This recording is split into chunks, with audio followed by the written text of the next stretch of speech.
안녕하세요. EBS의 최평순 PD라고 합니다. 오늘은 인류세와 플라스틱이라는 주제로 제가 주로 촬영을 다녔던 현장 뒷이야기를 들려드리도록 하겠습니다. 지금부터 한 장씩 사진을 보여드리면서 제가 설명을 할 건데요. 우선은 인류세에 대해서 좀 이야기를 해보죠. 인류세라는 말 알고 계신가요? 오늘 이것을 보시는 분들 중에는 인류세라는 말을 아시는 분들도 있고 모르시는 분들도 있을 것 같아요. 근데 인류세는 한마디로 이야기하면 인간에 의한 새로운 지질시대입니다. 원래 지질시대는 뭐 소행성 충돌이나 뭐 빙하기 도래, 화산 폭발 같은 엄청난 힘이 있을 때 생물이 대멸종을 겪거나 출현했을 때 그럴 때 이제 보통 지질시대를 바꾸는데 지금 인간의 활동이 뭐 소행성 충돌이나 그런 화산 폭발처럼 엄청난 힘에 비견될 정도로 영향력을 가지게 됐다. 그것으로 인해서 인류에 의한 새 지질시대를 구분해야 된다라는 과학적 주장이 인류세입니다. 인간의 활동이 지구에 미치는 영향이 너무 컸으니 인류에 의한 새 지질시대를 분리해서 인간이 지구에 얼마나 영향을 끼치고 있는지를 직관적으로 표현하자라고 과학자들이 주장을 했고 그것이 지금 지질학계에서 검토를 받고 있는 상황입니다. 근데 이 인류세라는 이 새 지질시대가 공식 지질시대로 받아들여지냐 아니냐와 상관없이 이미 인류세는 다른 차원에서 인간이 지구 환경을 파괴하는 것을 잘 보여주는 단어로 이미 전 세계적으로 확산이 됐습니다. 그래서 여러분도 오늘 이 시간을 통해서 인류세가 뭔지 아시면 좋을 것 같고요. 저희 교육방송에서도 3부작 다큐멘터리로 2019년 6월에 인류세라는 다큐프라임을 제작해서 방송했습니다. 오늘은 제가 다녀왔던 그 현장에 대한 이야기를 할 거고요. 그럼 도대체 얼만큼 인간의 영향력이 크고 얼마나 환경을 바꿔놨길래 이렇게 새 지질시대 이름을 붙일 정도인지 제가 설명을 드리려고 하고요. 저는 오늘 주제에 맞게 플라스틱을 위주로 이야기를 풀어나가려고 합니다. 첫 번째 사진을 보시면은 인류세가 뭔지 확 와닿을 거라고 저는 생각을 합니다. 지구를 한 1억 분의 1 정도로 압축해 놓은 사진이라고 저희 제작진은 생각을 했는데요. 사실 인류세라는 게 이 좁은 지구에 너무 많은 인구가 살면서 벌어진 거거든요. 78억 세계 인구가 지구라는 한 행성에서 살아가면서 많은 걸 바꿔놨기 때문에 인류세로 부르자고 하는 건데요. 지금 이 사진은 인도네시아의 붕인섬이라는 아주 작은 섬입니다. 근데 작은 섬이어서 하늘에서 드론으로 찍으면은 이런 기묘한 사진이 나오는데요. 이 사진이 우리가 지구에서 어떻게 살아가고 있는지를 압축적으로 잘 보여준다는 거죠. 잘 보시면은 집이랑 길밖에 없습니다. 원래 땅이란 게 뭐 공원도 있고 뭐 나무도 있고 초목이 있고 이래야 되는데 바다 한가운데 있는 이 섬에는 인간의 생활 공간인 꼭 필요한 집과 길 위에는 아무것도 없습니다. 그래서 어떤 높은 인구 밀도로 살아가는 지구촌 사회를 잘 보여주는 곳이라고 생각해서 저희는 이곳에서 인도네시아 이 붕인섬이라는 곳에서 인류세의 징후를 하나씩 보고자 했습니다. 그래서 저희가 이 섬에 들어가 보니까 이 섬은 아주 독특한 전통적인 쓰레기 처리 시스템이 있었어요. 바로 지금 사진에서 보시는 염소가 그것인데요. 염소는 뭐 가축이죠. 모든 것을 먹어치우는 가축입니다. 종이도 먹어치우고 뭐 음식물 쓰레기 같은 것도 먹어치우고 많은 것을 먹어치웁니다. 그래서 이 붕인섬에 살아가는 바자흐족이라는 원시 부족은 쓰레기를 태우는 것, 소각 이외에 다른 쓰레기 처리 방식은 이 염소를 통해서 모든 걸 해결했습니다. 염소가 이렇게 보시는 것처럼 뭐 박스도 뜯고 음식물 쓰레기도 먹고 다른 쓰레기도 웬만한 건 다 먹었어요. 그래서 붕인섬은 소각과 이 염소라는 두 가지 시스템으로 그 섬에서 나는 것들을 처리해오면서 여태까지 별 문제 없이 살아왔습니다. 그런데 불청객이 등장했습니다. 바로 플라스틱이죠.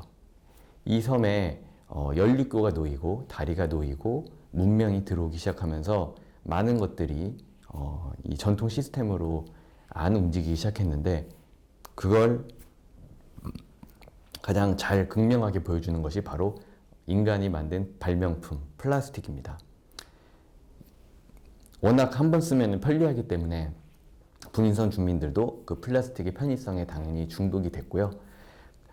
그래서 사용량은 엄청 늘었는데 문제는 염소가 이 플라스틱을 먹을 수 없다는 겁니다. 저희가 관찰해 보니까 간혹 마을에 돌아있는 염소 중에 이것을 먹는 녀석이 있긴 하는데 아무래도 본인들이 좋아하는 음식이 아니다 보니까 좋아하는 재질의 것이 아니다 보니까 낯선지 많이 먹지는 않더라고요. 그러다 보니까 쌓입니다, 섬에. 그래서 이 섬 주민들이 이것을 그냥 한 곳에 이렇게 몰아놓은 채 방치하는 모습을 볼 수 있었고요. 뭐 태우는 데도 한계가 있을 테니까요.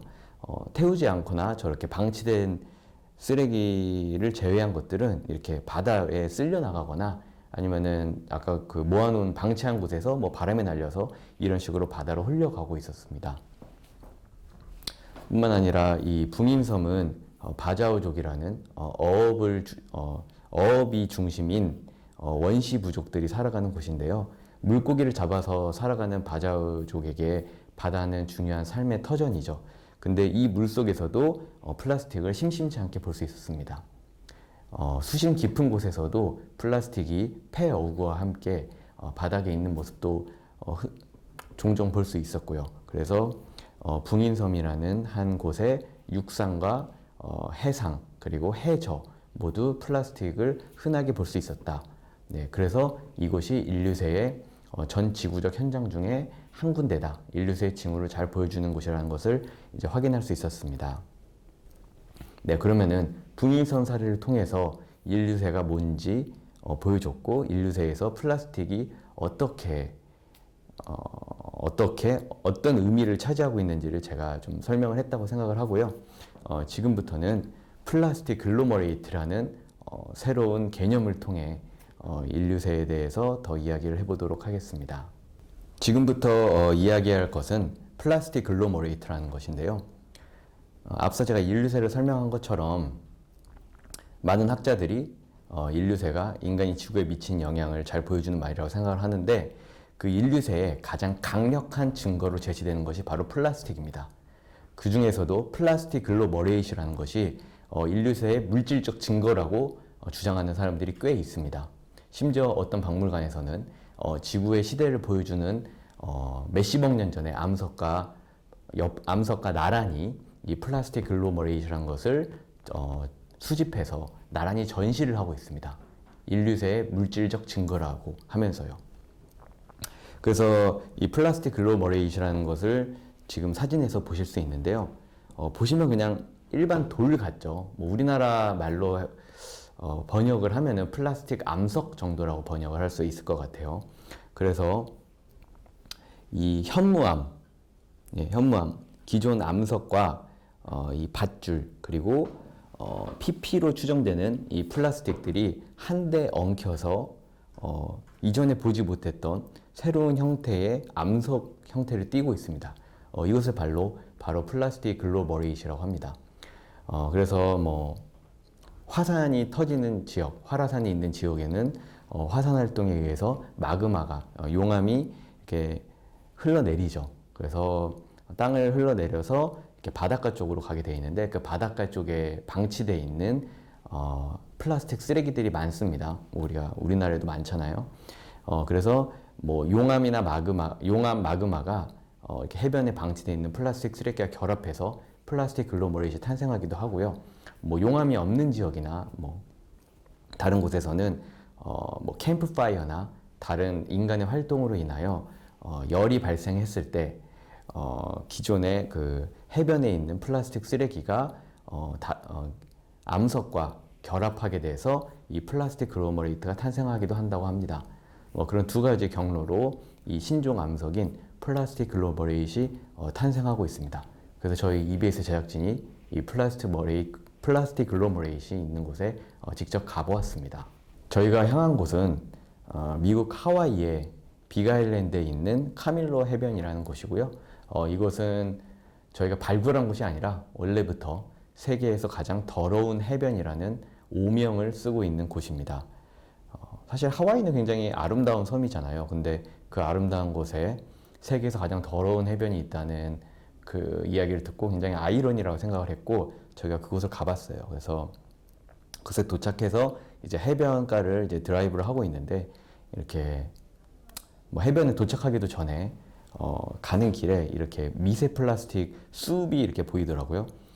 플라스틱 숲은 이제 플라스틱이 잘게 쪼개져서 미세 플라스틱이 되면서 뭐 바닷물이나 다른 것에 의해서 이렇게 걸쭉해져서 뭉쳐 떠다니는 것을 의미하는 게 바로 플라스틱 숲인데요. 이 플라스틱 숲을 매우 쉽게 볼 수 있었습니다. 뭐 우리나라 해변에도 플라스틱이 띠를 이루고 있지만 이 정도의 플라스틱 숲을 뭐 쉽게 보기는 힘들었는데, 이 카밀로 해변은 가는 길에서부터 이런 걸 볼 수 있었고요. 그만큼 이것들이 또 해변가로 쓸려와서 해변에 밀려와 있겠죠. 그래서 뭐 플라스틱 숲이야 뭐 미세 플라스틱이지만, 이런 미세 플라스틱과 큰 플라스틱을 뭐 동시에 관찰할 수 있는 곳이었습니다. 그래서 저희도 뭐 없는 제작비를 가지고 미국까지 가서, 미국에서도 빅아일랜드의 카밀라 해변이라는 좀 접근성이 안 좋은 곳까지 들어갔으니까 우리나라 플라스틱 쓰레기가 과연 있을까라고 눈을 씻고 한번 찾아봤어요. 근데 뭐 예상하셨다시피 워낙 플라스틱 쓰레기가 흔하다 보니까 굉장히 금방 찾았어요. 뭐 한 10분도 안 돼서 찾을 수 있었고요. 그래서 이건 사라 로이어라는 박사와 함께 저희가 한국 플라스틱 쓰레기를 찾았는데 매우 쉽게 찾았습니다. 그래서 우리 사라 로이어 박사가 지금 한국에서 온 플라스틱 쓰레기를 들고 있는 모습이고요. 잘 보시면은 미원식품 주식회사라는 곳에서 나온 빙초산 통을 볼 수 있습니다. 공업용이라고 써 있고요. 뭐 육상기인인지 해상기인지까지는 어디서 나왔는지는 모르겠지만, 어쨌든 바다 건너 태평양 한복판에 있는 이 하와이에서 저희가 미원식품 주식회사라는 곳이 제작한 빙초산 통을 발견할 수 있었고요. 이 회사의 사명은 IMF 때 바뀌었다고 해요. 그러니까 최소한 10년 이상 된 것을 저희가 발견했다라고 이야기를 할 수 있겠습니다. 하지만 저희가 뭐 이 빙초산통을 발견하기 위해 하와이까지 간 건 아니었고요. 저희는 이 신종 암석이라 불리는 플라스틱 글로머레이트를 찾기 위해 이곳에 갔습니다. 그래서 이 한국 쓰레기를 발견하는 목적을 성취하자마자 다시 플라스틱 글로머레이트를 찾기 시작했어요. 근데 저는 이제 제작진으로서, 한국에서 온 제작진으로서, PD로서 그런 생각이 들었죠. 과연 이 플라스틱 글로벌레이트를 금방 찾을 수 있을까? 카밀로 해변에 가면 있다는데 과연 제한된 이 몇 시간에 찾을 수 있을까 했는데, 저희랑 같이 간 해양을 청소하는 자원봉사자분이 금방 찾더라고요.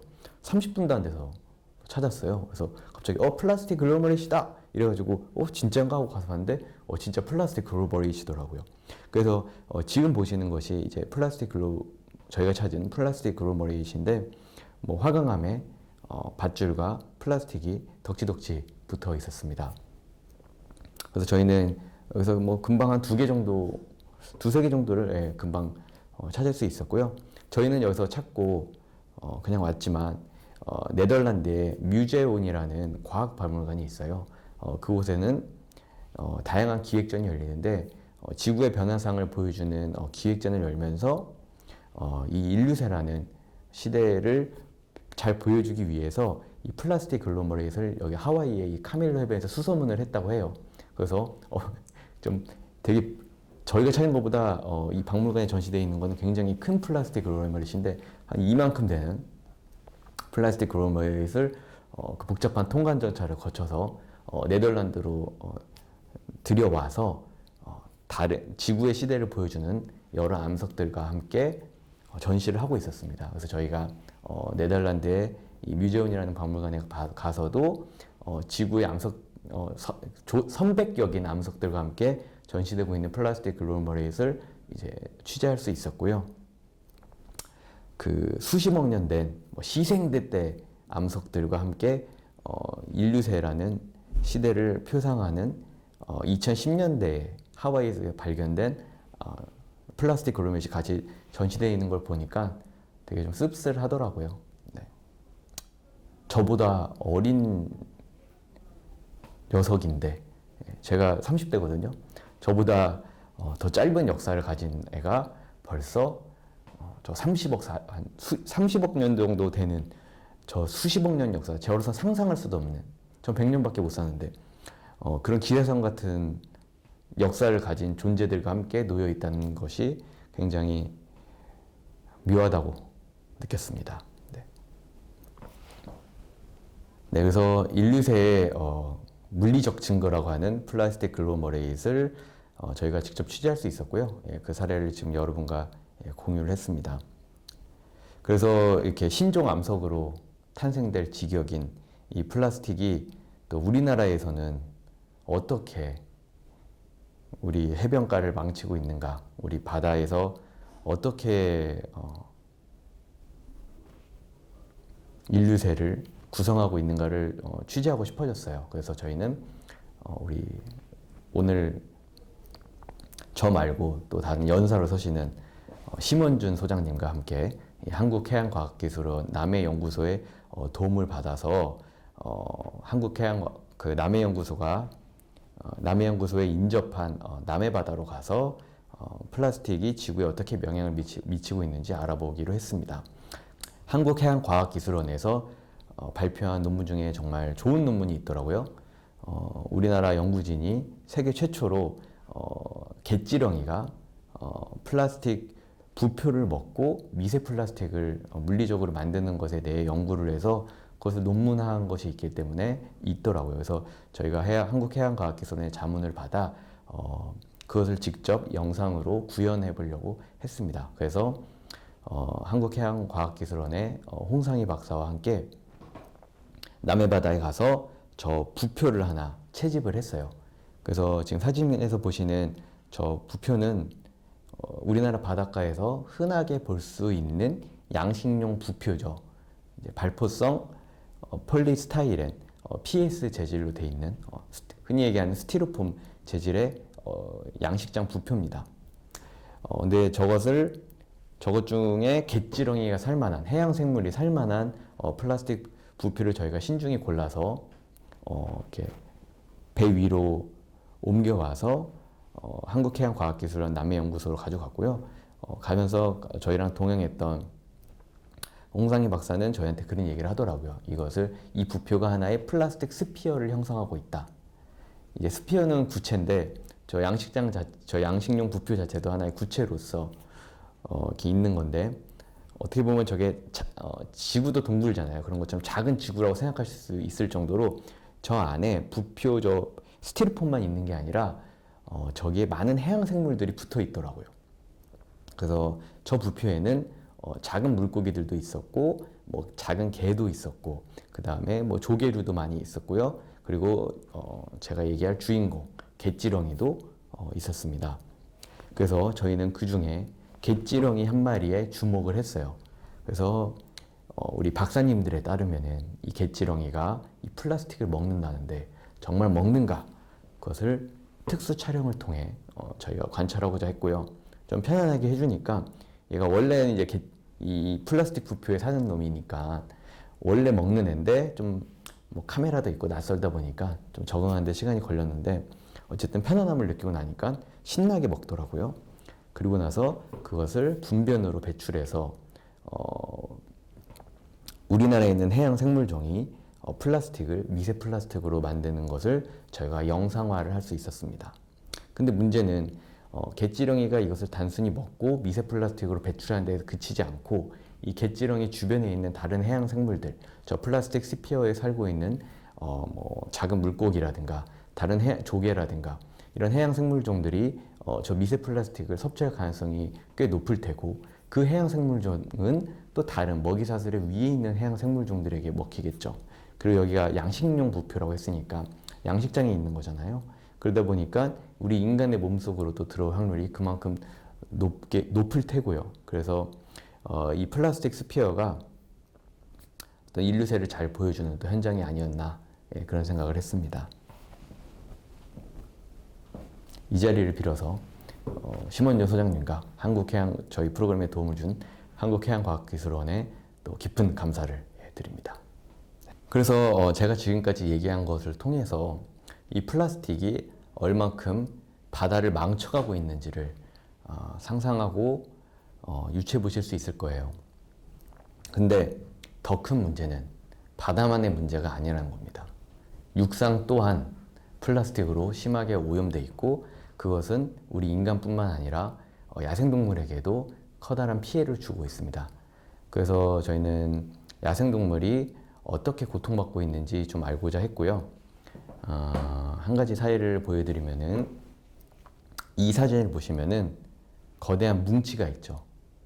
이것은 파이브 자이어라고 하는 환경보호단체의 마커스 에릭센이라는 박사가 저희에게 보여준 것입니다. 설명을 드리면은 이 에릭센 박사가 중동의 사막에 갔는데 낙타 한 마리가 죽어 있었다고 해요. 그래서 무슨 일이지 하고 가보니까 뭔가 배에 가득 찬 게 있어서 팠다고 합니다. 그러니까 이 플라스틱 뭉치가 나오기 시작했는데 이만한 거죠. 성인 남자의 상반신만한 크기. 한 마리 낙타 위에서 나온 게 이 정도인 겁니다.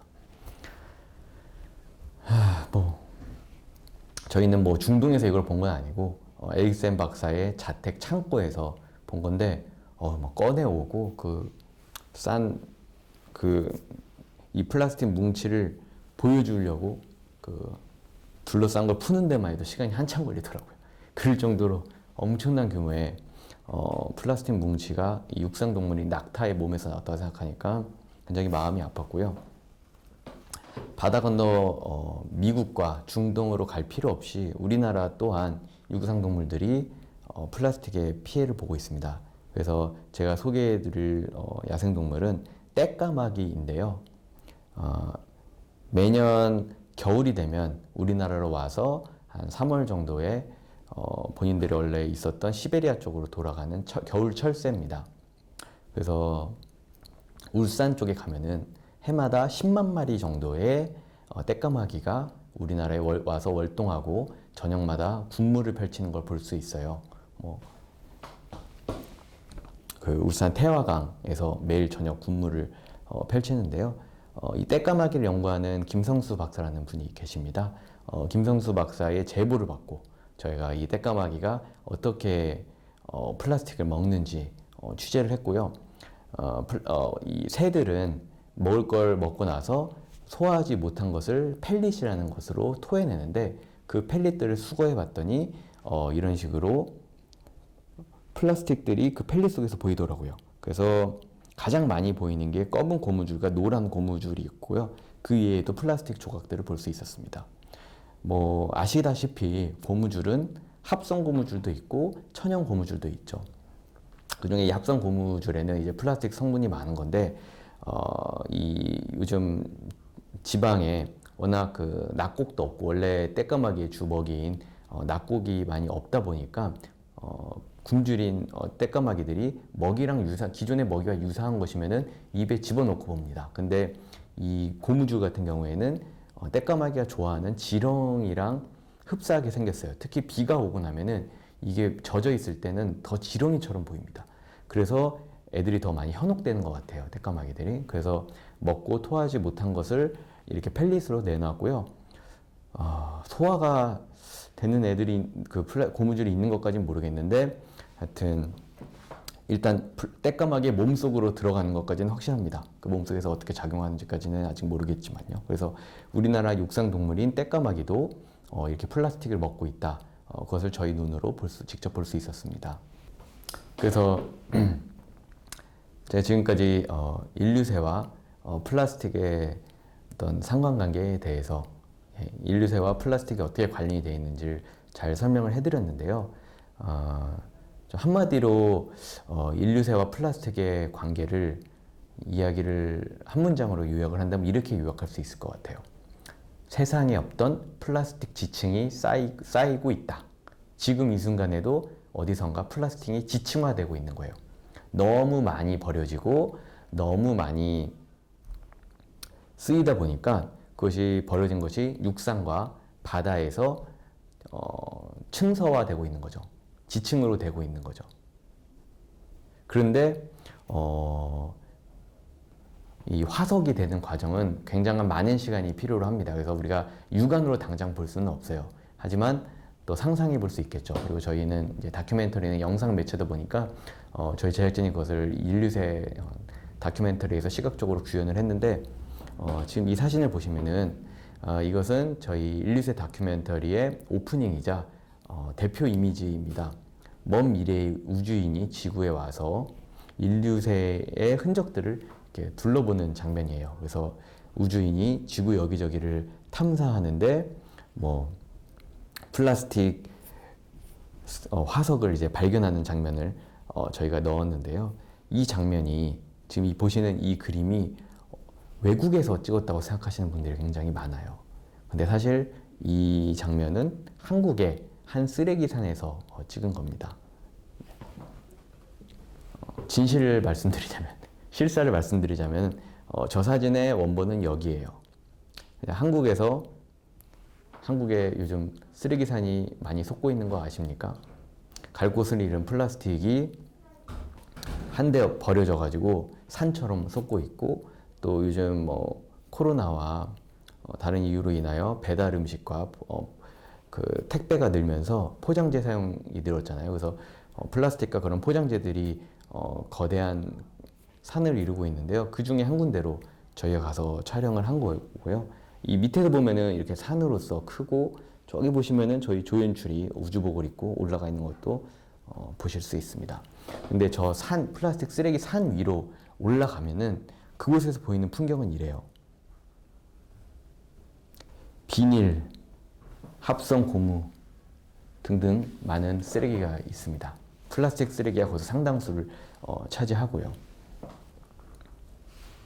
그래서 지금 보시는 장면은 저희 다큐멘터리 한 장면인데, 미래의 우주인이 저 인류세의 지구를 탐사하면서 배달용 코카콜라 병을 밟고 지나가는 장면입니다. 근데 저게 제가 아까 얘기했다시피 우리나라의 저 쓰레기 산에서 찍은 거라고 했잖아요. 저 코카콜라 병을 제가 저기다 갖다 놓은 게 아닙니다. 연출한 게 아닙니다. 저 우리나라의 플라스틱 쓰레기 산에 올라갔을 때 이 배달용 코카콜라 병이 저기 놓여 있었던 거예요. 어떻게 저기까지 왔는지 모르겠지만 저기 놓여 있었던 거고, 아시다시피 플라스틱은 잘 썩지 않잖아요. 그 사실 조건이 맞는다면 이 플라스틱은 당연히 화석화가 될 테고, 그러다 보면은 이 보시는 것처럼 이렇게 플라스틱 화석이 되지 말란 법이 없겠죠. 사실 될 가능성이 굉장히 농후합니다. 플라스틱이 발명된 지 뭐 불과 100여 년 좀 넘은 거니까요. 플라스틱이 본격적으로 생산된 지 뭐 한 사람의 생애보다 좀 넓은 100년에서 150년이라고 본다면은 사실 이것이 지금 아직 지층화될 시간이 충분하지 않아서 그렇지 이렇게 지층화가 될 거고, 결국에는 언젠가 이렇게 화석으로 나타날 것이다. 그래서 인류세를 대표하는 화석이 플라스틱이 될 것이다. 그래서 뭐 전문 용어로는 기술 화석이라고 하더라고요. 보통 화석은 뭐 공룡이라든가 아니면 뭐 인간 같은 생물체의 뼈가 화석이 되는 건데, 인간의 기술로 개발된 이런 플라스틱, 아니면 뭐 시멘트, 이런 것들이 화석화가 되는 것을 기술 화석이라고 표현을 해요. 그래서 플라스틱이 그중 대표적인 기술 화석이 될 거고, 인류세의 대표 화석이 될 만큼 충분히 많이 쓰여지고 잘 썩지 않고, 그래서 화석화되기 충분히 좋은 조건을 가졌다. 예, 이렇게 이야기를 할 수 있겠습니다. 네, 어느덧 마무리를 지어야 될 시간이 왔네요. 좀 이렇게 그 인류세의 증거로서 플라스틱을 이야기하다 보니까 조금은 좀 우울해지는 것 같습니다. 근데 뭐 우리가 이 플라스틱을 일회용으로 많이 쓰면서 이 플라스틱의 편의성을 누렸으니까 결국엔 이런 시대가 온 것이 아닌가. 그래서 플라스틱이 플라스틱 글로머레이트로, 플라스틱 암석으로 이렇게 해변에서 발견되고 박물관에 인류세를 보여주는 대표 암석으로 전시가 되고 있고, 그리고 지금도 플라스틱이 지층화되고 있어서 언젠가는 플라스틱 화석이 이 지구에서 발견이 될 거고, 예, 매우 좀 우울한 현상인데요. 하지만 이 인류세라는 말은 좀 중의적인 의미가 있다고 저는 생각을 해요. 인류세가 인간이 얼마나 대단한 힘을 가졌길래 이렇게 한 지지시대를 바꿀 정도의 존재가 된 것인지, 사실은 따까마귀나 낙타 같은 한 생물종에 불과한 것이 바로 이 인간이라는 호모사피엔스라는 한 종인데, 한 종이 다른 종과 다르게 어마어마한 힘이 생겨서 지지시대를 바꿀 정도의 존재가 됐다는 게 인류세의 첫 번째 의미일 수 있고, 두 번째로는 그것이 꼭 긍정적으로만 작용한 것이 아니라 인간이 너무 지구 시스템의 균형을 파괴할 정도의 파괴자가 됐다는 것이 어떤 환경적인 면에서 두 번째 의미라고 할 수 있습니다.